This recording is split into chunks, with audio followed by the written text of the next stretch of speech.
And put on a fabulous show over at KPFT's 42nd birthday party this Sunday over at the Mucky Duck. And as a matter of fact, tonight at the Mucky Duck, there's going to be some amazing music. And today in the studio, two of the young ladies who will be on stage stopped by to play live for us. They actually started playing music at the age of 5 and 6, and they are both classically trained. They fell in love with bluegrass music, and somehow that landed them on the stage at the Grand Ole Opry and the Telluride Bluegrass Festival. They are in town playing tonight at the Mucky Duck, opening up for Yarn. In the studio with us today, we have the Larkin Poe Band. How are we doing? Is this Larkin Poe? It is. Well, Larkin Poe actually was the name of Megan and I's great-great-great-grandfather on our He was dad's. an amazing storyteller. Yes, and has like he tall was. tales from what I understand. Precisely. So we grew up kind of hearing stories about him, and So he's like a Paul Bunyan type? Or yes, is he like indeed. in folklore Well, books and stuff? not in folklore books. I mean, he was a major part of the Civil War history that happened around where we live in northern Georgia. Very nice. And we come from a very rowdy, very deep roots in Georgia and Tennessee, Alabama type family. And so we just grew up hearing all kind of crazy stuff about him. So. Right. Sure. Well, I'm going to have to ask you some of those stories off the air, I would imagine. Now, let me ask you this. Were your parents musicians?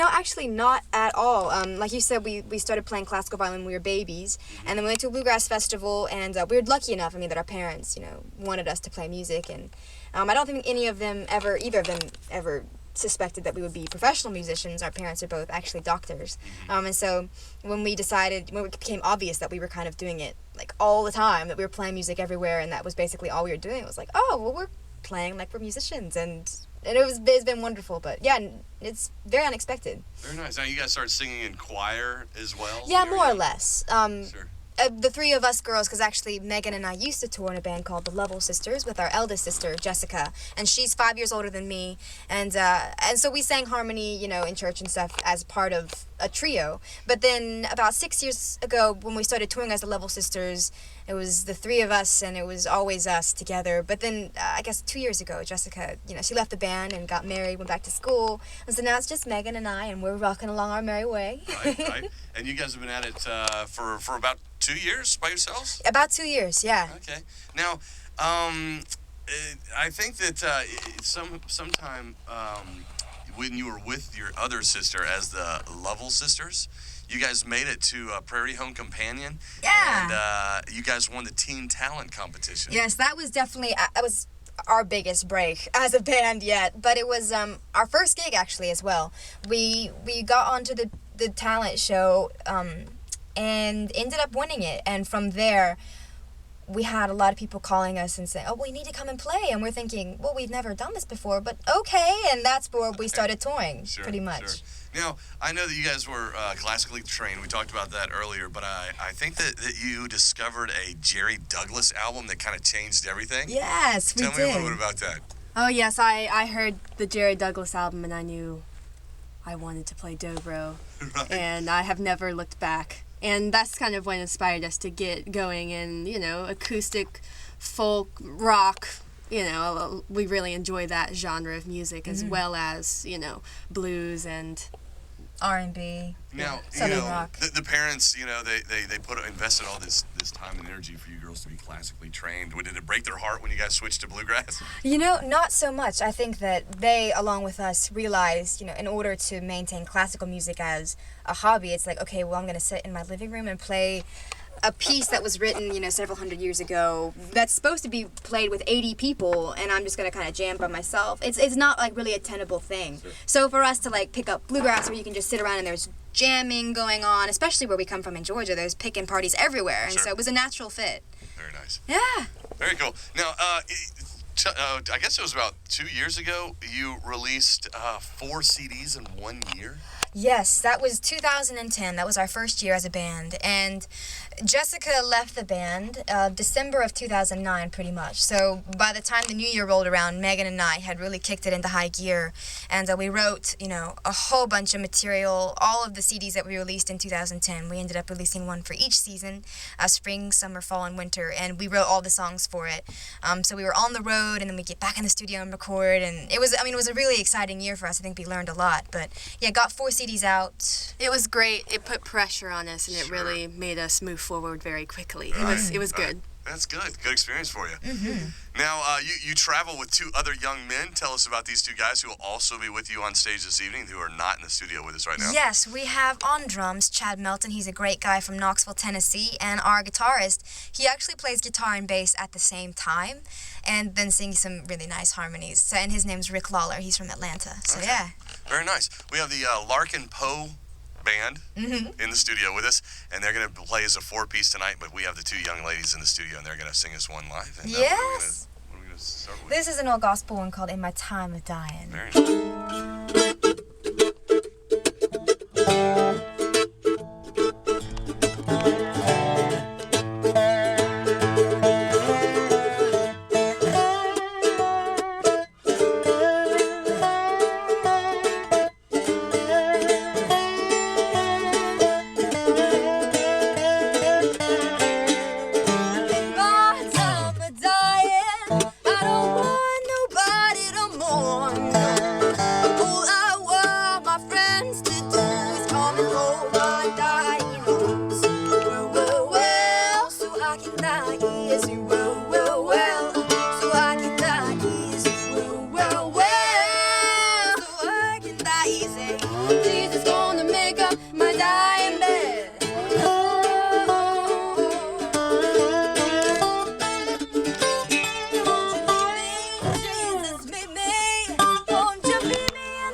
Oh, yeah.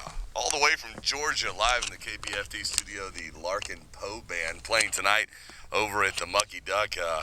How come you guys aren't headlining? What's going on with that? It's one of our first times coming through to play in Texas, actually. Okay, so just kind of giving you guys a chance. Yeah. Seeing if you guys can get people out there. We'll see how it goes. I'm excited to play because Yarn is playing tonight as well, and I'm familiar with their music. They're awesome. They're great. It should be an amazing show, both of you guys together. It's going to be wonderful. So for us, it's one of the first times coming through Texas is Larkin Poe, and we're routing out to South by Southwest, so that's the whole deal. I'm sure, a million other bands as they're routing across the country, Well, you guys are smart enough to stop in Houston first. Hey, man. That's I right. know.